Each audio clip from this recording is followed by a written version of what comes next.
YouTube, what's up, man? We're back in business, and today what I've got for you guys is some settings that I guarantee you do not know about. Promise you, if you're not using these, you're like legit putting yourself at a disadvantage, I swear. So we don't waste any time on this channel. We're gonna get you straight to what these settings are. I'm gonna have a couple for controller and console players, a couple for PC, some for both, as well as at the end, I'm gonna go over the overall best settings you guys can run if you want some high FPS, if you maybe have a low end system, and then what I run or what some high end PCs can run if you want that good realism look and what's necessary in the settings menu. Let's show you some of the stuff that I know your asses aren't using, and you're gonna thank me later, I promise. I'm gonna fly through these, but I'm going to show you exactly where you can find the setting as well as describe what it does. So first of all, something you guys may not have known, when you push pause on this game, on keyboard and mouse, you can actually push F to search for a setting. So if you want to search for anything I'm talking about, do that. And if you're on controller, just come over to the settings cog and you guys can actually come up here and type the name of the setting in that bar as well. Okay, hopefully that helps you for the remainder of the video. But firstly, what we're going to be talking about is some of the screen shake, as well as stopping your weapon from shaking when you're shooting it. Now, I've placed the center dot in my crosshair, as you guys can see on my screen for this example. You can see that the dot is placed on the license plate right in front of me. Now when I sprinted that,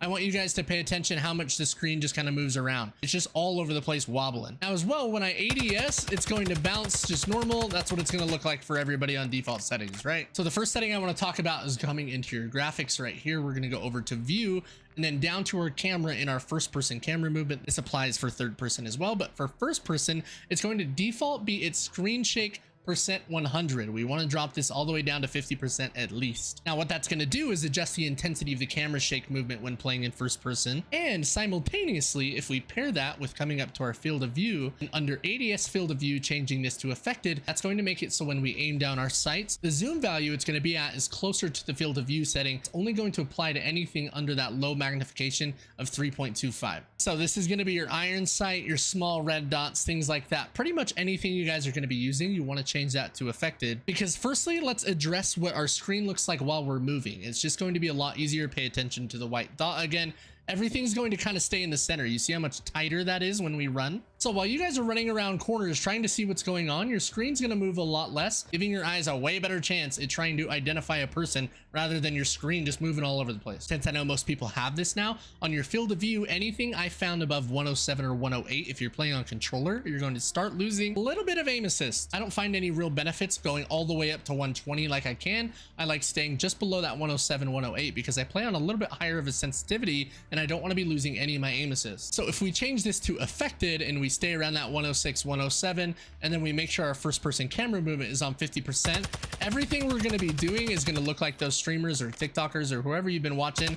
It's going to be the least amount of screen shake possible, giving you the least amount of recoil and just making your experience so much better. Okay, following that up, I'm going to be talking about aim assist and the different settings that exist inside this game. So for controller players, real quick, I'm just going to go over something you guys got to be doing. So if you guys go into your settings and then into controller and we go over to advanced, your aim assist type should be on default and your aim response curve type will be on standard. That's just how the game's going to play if you've never played before. Now real quick, if you guys are snipers and you're wanting to do sniping, I'm going to give you two little tips right here. Okay, you guys can play on precision. That's going to be strong aim slowdown that only kicks in when aiming closer to a target. This is going to help with snipers a ton. If you guys want to get really nitpicky, come in here in advanced under controller again where your custom sensitivity for zoom is, and we're going to turn that on. And I like changing my sniper scopes to about 1.1. Just a little bit of bonus there is going to help your drag scopes a ton. Now, if you're not, what you guys should be doing, we're going to change our aim assist type to Black Ops. Okay, it's traditional aim slow down near target used in Black Ops games. For whatever reason, this shit is just glue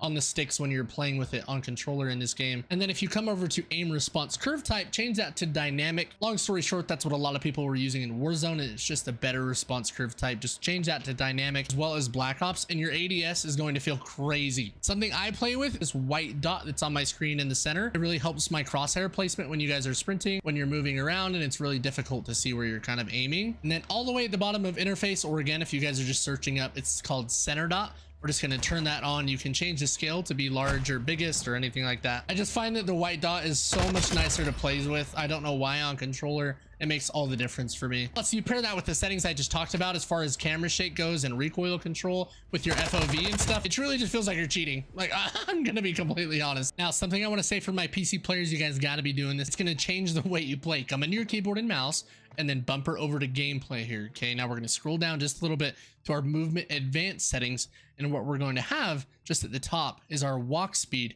and we're going to want to change that to fast. Okay, you guys don't want that on slow or moderate. Something people in this game like don't realize is the more you sprint, the more you die. And if you guys can negate that, you guys can actually change your movement speed. It's crazy. If you guys are wondering why on controller I'm not showing that for you, it's because we automatically have that. If you just press up on your stick, you guys will be moving the fastest you want, and if you bring it back a little bit, you're going to move a little slower. There's going to be a weapon field of view. Now you guys can choose either narrow, default, or wide. I like putting mine on wide, and that's simply just because it makes the weapon look smaller, obviously giving you more field of view for people and things going on your screen, so your gun isn't just taking up that place. If I play on narrow here, you can see how much more different my weapon looks. We're going to change that to wide. It just takes up the least amount of screen possible on your screen. It's definitely the way to go. All right, and then last but not least, my graphics settings that you guys should also be rocking. I'm going to fly through these. You do want to be playing on full screen exclusive if you can. Your game's going to be running a lot better, so just be full screen exclusive there. Make sure your guys' refresh rate is the highest your monitor will allow it to go that you're playing on. Some of you guys might have this at 59 or default at 60. Just change that up to whatever you guys can. On display resolution, you guys can do automatic or whatever your monitor is. We're going to make sure we have dynamic resolution off because we don't want that on. Aspect ratio we can have on automatic.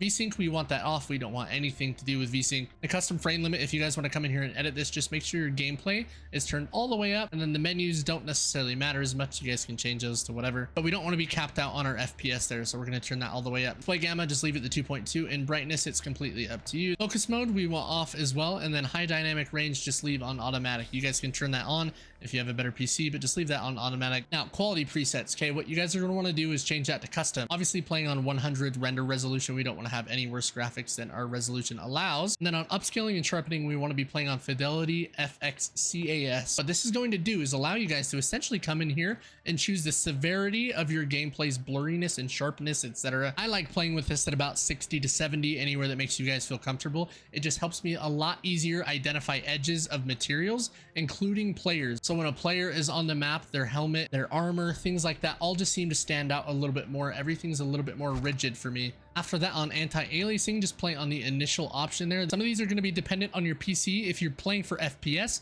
you guys can do anti-aliasing, just quality to normal. I'm going to play with that on ultra. That's just going to help smooth out some of the jagged edges on the maps. On video memory scale, just turn this up all the way. Getting into details and textures, texture resolution is going to most heavily impact the way the game looks, the way your computer performs. Based off your PC, you guys can play with this on low. Things like your camos and small textures up close won't look as good, but your game's going to run excellent. I personally turn this up to high, just so my game looks a little bit better. My camo and my guns look a little bit better. You guys can see just the detail goes into each of the items of the game. I do get about a 15 frame jump if I'm playing on low. So if you guys are playing on high and you want some more frames, go ahead and change that down just to low. Texture filter, we want this on high. Nearby level of detail, change that to low. Distant level of detail, turn that to low. If you guys have a better PC, again, play on high. Flutter draw distance, we can have that on short. Particle quality, we're going to turn that on high. If you guys are looking for some more frames, again, just change this to low. But if you have a good PC that can handle it, play with that on high. Particle quality level, turn that to low. Bullet impact and sprays, it's really pretty suggestive. I like playing with it on. You guys can turn it off if you want. On shader quality, we're going to turn that down all the way to low. Tessellation, we're going to turn off. This is just unnecessary. It makes the map look a little bit more 3D, but you're not looking at the ground when you're playing anyway. Brain memory, just make sure this is maxed out. On-demand texture streaming, make sure you guys turn that off. It's going to hog up a lot of usage there.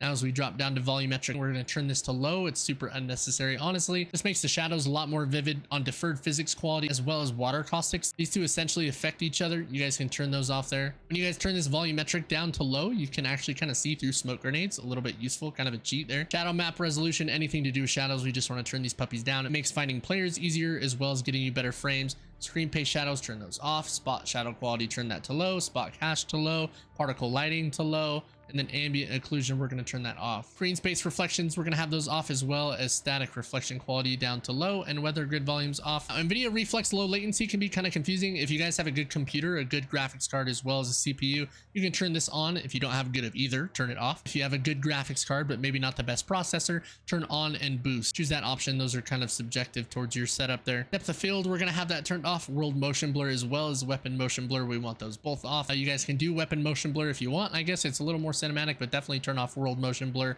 And then film grain, I don't understand why this is in the game at all. We're going to make sure that's on 0. Now, obviously, the higher you can turn up those details, the better your game's going to look, the more realistic it's going to look. Some of those shadows and stuff, if you guys want to, while you're playing the campaign or things like that, I would turn them on. It makes the game look awesome. But if you're playing for overall FPS and honestly just getting a little bit of an edge against other players, make sure you guys turn all those things off, because all the shadows, the dark corners, everything's more vibrant and lit up, and you guys are going to have an easier time depicting players. If someone's swimming up in this water, they're going to stand out way better with all those shadows down and the settings that I just showed you. Honestly, the ones that you guys can mix and match, I'd go ahead and do that. Just play with whatever feels best, but if not, just follow those settings exactly. You're good to go. Last but not least, something that might help you guys as far as your audio settings go, if you're using a headset like I play on headphone bass boost, and you have nice expensive headphones, just change it to headphones. PC is actually going to be speakers, so you don't want to play on PC. If you're playing on PC, play on headphones or headphone bass boost. Another good option is home theater. I like playing on home theater. Sometimes I mix it up if I feel like I'm complaining and there's really just a reason to complain, it's not actually affecting me. Just go change it to home theater. That'll help you guys hear those footsteps and stuff like that. But yeah, that's all I can think of. Again, I hope you guys enjoyed the video. If you did, if you watched it all the way to the end, I appreciate you a ton. Make sure you leave a like, interact with the video,